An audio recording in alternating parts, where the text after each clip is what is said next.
5 kemungkinan pemimpin Sword di One Piece. Di One Piece ada organisasi rahasia bernama Sword. Ini adalah organisasi di dalam angkatan laut yang anggotanya harus saling bertukar kode dulu untuk mengonfirmasi identitas satu sama lain sebelum berbicara. Baru ada 2 anggota Sword yang terungkap sejauh ini, Koby dan X-Drake. Tujuan sejati kelompok Sword sih belum diketahui. Namun yang jelas sejauh ini mereka sepertinya adalah divisi mata-mata. Terlihat dari Drake yang oleh dunia dikenal sebagai anak buah Kaido, padahal sebenarnya ia masih mengabdi di angkatan laut. Siapa sih pemimpin Sword di One Piece? Ada 5 sosok yang mungkin. Yang pertama, Sengoku. Mengutus anggota angkatan laut menjadi mata-mata bukan hal baru untuk Sengoku. Rocinante, anak asuhnya, toh pernah menjadi mata-mata untuk kelompok Doflamingo. Sengoku juga adalah laksamana armada saat X-Drake meroket jadi supernova. Karenanya bila rencana Sword sudah berlangsung sejak saat itu, Sengoku bisa jadi adalah sosok yang mendalangi organisasi ini.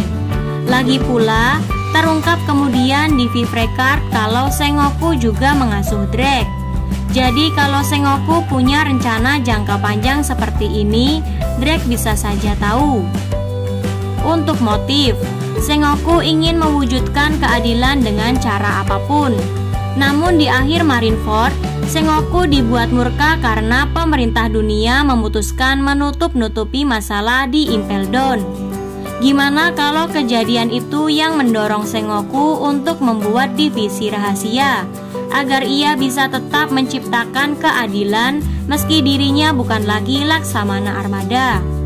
Bahkan ada satu hal lagi yang harus kamu pertimbangkan. Laksamana dan laksamana armada adalah bawahan langsung dari Tenryubito. Berhubung pangkat Sengoku sekarang adalah Inspektur Jenderal, ia tidak lagi terkekang oleh Tenryubito.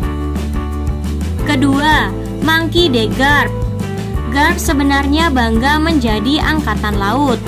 Namun, dia ini tipe yang akan terang-terangan tidak menyukai politik dan konspirasi dari pemerintah dunia. One Piece 957 mengungkap kalau Garp menolak menjadi laksamana. Karena sebagai laksamana dia akan menjadi bawahan langsung Tenryubito. Karena itu ia puas menjadi wakil laksamana untuk selamanya. Sword berpotensi menjadi angkatan laut yang sesuai dengan visinya.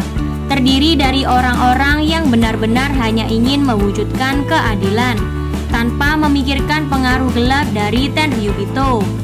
Koby jadi anggota tampak sebagai petunjuk kalau kelompok Sword berisi anggota angkatan laut yang baik hati.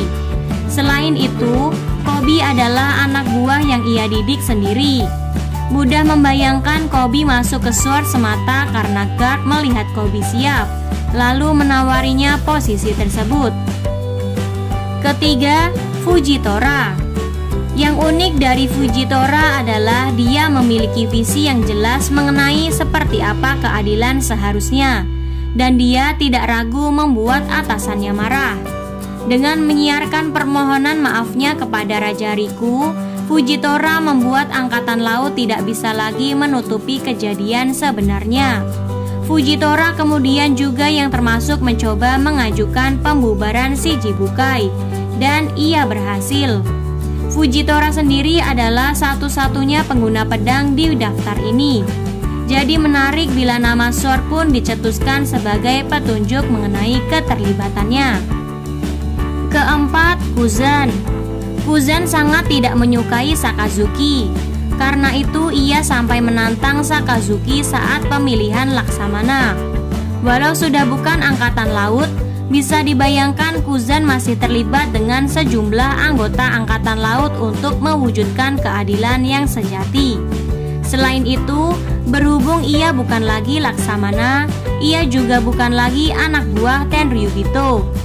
Yang unik adalah, sementara Drake menjadi mata-mata di kelompok Kaido, Kuzan pun seperti mencoba jadi mata-mata yang mengawasi kelompok Blackbird. Ini seperti pertanda kalau Muzan pun bagian dari Sword. Dan yang kelima ada Sakazuki. Sakazuki mungkin brutal, tapi sejauh ini ia tidak terlihat seperti sosok yang mengobarkan perang sembarangan. Sejak time skip, Sakazuki bahkan terlihat seperti Sengoku dulu, sosok yang tegas, tapi harus senantiasa duduk di belakang meja. Sakazuki juga tidak menyukai pemerintah dunia, seperti ia tunjukkan saat menghadapi Gorosei. Sakazuki pun bisa saja yang menyusun Sword untuk mengantisipasi kekuatan para Yonko. Yang menarik adalah Sakazuki beberapa kali melarang angkatan laut sembarangan ke Wano. Apakah dia menunggu laporan dari X-Drake dulu baru bisa ia mengirim armada? Itulah 5 kemungkinan pemimpin Sword di One Piece.